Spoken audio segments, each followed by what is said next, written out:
Welcome to the presentation for Group 10's final project for Information 247. Classical music was suggested by one of our team members as a possible domain, and as it happened, two of us are professional classical musicians. Katie is a bassoonist and I, Susan, am an opera singer. We further narrowed our domain to just reflect the needs of music librarians in professional opera companies to allow us to keep our final term list to the required 100.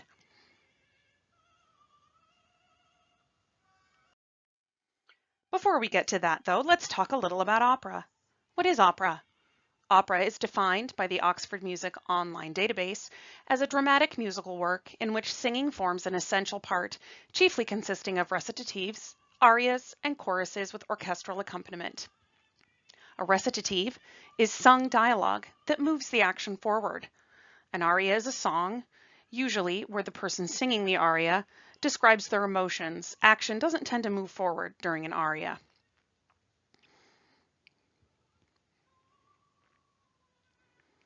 Although opera technically started in Italy, Spain and France developed their own operatic entertainment forms right around the same time as Daphne's debut in Florence. The 6 eras of opera cross centuries and sometimes encompass smaller, self-contained eras, such as the Italian Verismo period, which made up the tail end of the Romantic era. Because most operas in the 20th century are now in the public domain, many publishers produce scores which exist in several formats. Full scores contain the music for the soloists, chorus, and orchestra in large folios used by conductors. Vocal scores have just the soloist and choral music with a piano line underneath, often called a reduction. Orchestra parts have just the lines needed for individual instruments. All of these items are expensive to purchase, vary in quality from publisher to publisher, and are constantly being edited and reissued to keep pace with current musicological research.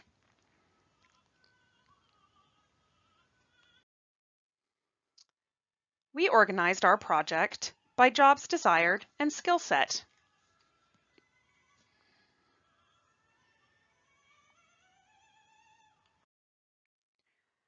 Our domain analysis examined the 4 areas determined to be of most importance to a music librarian. The librarian at Seattle Opera, Emily Cabanis, provided invaluable insight and resources to the project.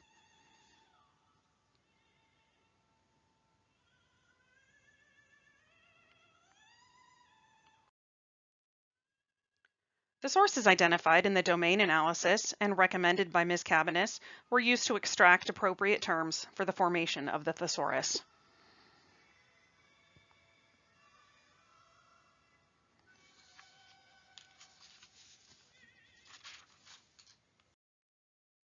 The facet analysis was performed using Acheson's fundamental facets.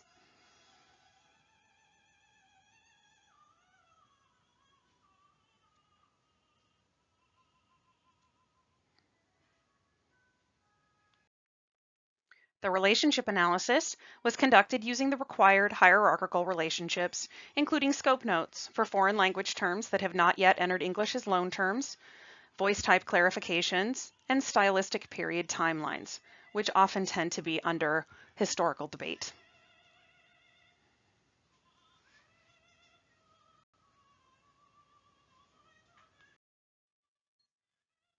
After editing for duplicates and non-domain specific terms, our list was narrowed to 139.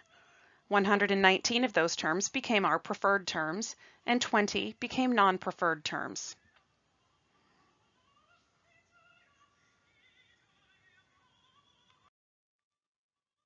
This is an example of our final alphabetical index. Please note the scope note for the now non-existent voice type of castrati.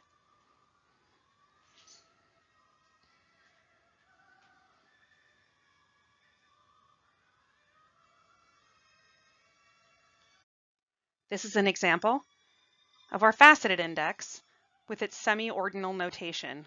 All of the aria instances are now loanwords in English.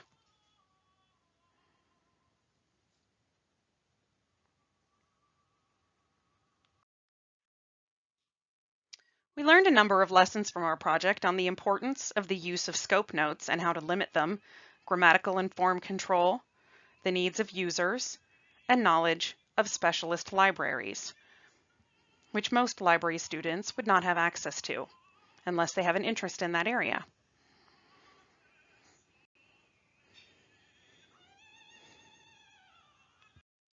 While our project was challenging, we enjoyed developing our thesaurus.